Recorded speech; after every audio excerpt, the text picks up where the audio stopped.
ನಿನ್ನೆ ಚೆನ್ನೈನ ಚೆಪಕ್ ಮೈದಾನದಲ್ಲಿ ನಡೆದ ಹೈ ವೋಲ್ಟೇಜ್ ಪಂದ್ಯದಲ್ಲಿ ಸಿಎಸ್ಕೆ ವಿರುದ್ಧ ಆರ್ಸಿಬಿ ಭರ್ಜರಿ ಗೆಲುವು ಸಾಧಿಸಿತ್ತು. ಆರ್ಸಿಬಿಯ ಆಲ್ರೌಂಡರ್ ಆಟಕ್ಕೆ ಚೆನ್ನೈ ಪಡೆ ತರಗೆಲೆಯಂತೆ ಉದುರಿದ್ದು ನಿಜ.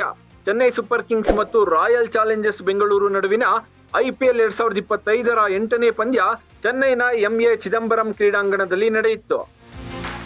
ಚೆನ್ನೈ ಸೂಪರ್ ಕಿಂಗ್ಸ್ ನಾಯಕ ಋತುರಾಜ್ ಗಾಯಕ್ವಾಡ್ ಟಾಸ್ ಗೆದ್ದು ಬೌಲಿಂಗ್ ಆಯ್ಕೆ ಮಾಡಿಕೊಂಡ್ರು.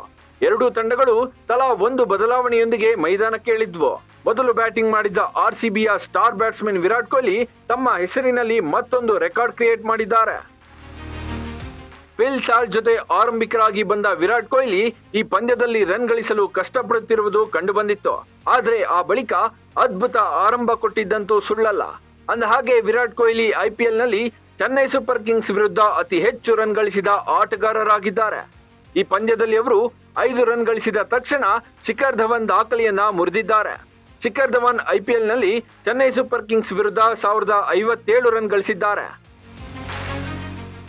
ಕೊಹ್ಲಿ 1084 ರನ್ಗಳೊಂದಿಗೆ ಮೊದಲ ಸ್ಥಾನ ತಲುಪಿರುವುದರಿಂದ ಅವರು ಈಗ 2ನೇ ಸ್ಥಾನದಲ್ಲಿದ್ದಾರೆ. ಇನ್ನು ಸಿಎಸ್ಕೆ ವಿರುದ್ಧ 896 ರನ್ ಗಳಿಸಿರುವ ರೋಹಿತ್ ಶರ್ಮಾ ಪಟ್ಟಿಯಲ್ಲಿ 3ನೇ ಸ್ಥಾನದಲ್ಲಿದ್ದಾರೆ.